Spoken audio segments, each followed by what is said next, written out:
సమ్మర్లో పేరెంట్స్ చేసే చాలా కామన్ మిస్టేక్ ఏంటో తెలుసా? హాయ్ ఎవ్రీవన్, నేను డాక్టర్ జె శ్రీనివాస్ కిషోర్, మీ paediatric surgeon and paediatric urologist.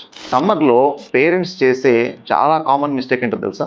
ఈ ఒక్క మిస్టేక్ వల్ల చాలా మంది పిల్లలు సమ్మర్లో హాస్పిటల్కి రావాల్సిన అవసరం పడుతుంది. అదేంటంటే, చిన్న పిల్లలు వాళ్ళంతకు వాళ్ళే వచ్చి వాటర్ అడిగేదాకా వాటర్ ఇవ్వకపోవడం. ఎందుకు అనుకుంటున్నారా? ఎందుకంటే చిన్న పిల్లల యొక్క బాడీ సర్ఫేస్ ఏరియా ఎక్కువ, అందుకే వాళ్ళు ఫ్లూయిడ్స్ ని చాలా ఫాస్ట్ గా కోల్పోతారు. వాళ్ళు డీహైడ్రేట్ అవుతున్నాం అనే విషయము వాళ్ళకు అర్థం కాదు, ఎందుకంటే వాళ్ళ ల్యాక్ ఆఫ్ జడ్జిమెంట్. వాళ్ళు డిసైడ్ చేసుకోలేరు. పైగా మీరు చూస్తే సమ్మర్ హాలిడేస్ కాబట్టి పిల్లలు బయట ఎక్కువగా ఆడుకుంటూ ఉంటారు. ఆ డిహైడ్రేషన్ అనేది సివియర్ అయ్యేదాకా కూడా వాళ్ళకి డిహైడ్రేషన్ అవుతుందనే విషయం తెలియదు. అందుకే వాళ్ళంతకు వాళ్ళే వచ్చి వాటర్ అడిగే సమయానికి వాళ్ళు బాగా డీహైడ్రేట్ అయిపోయి ఉంటారు.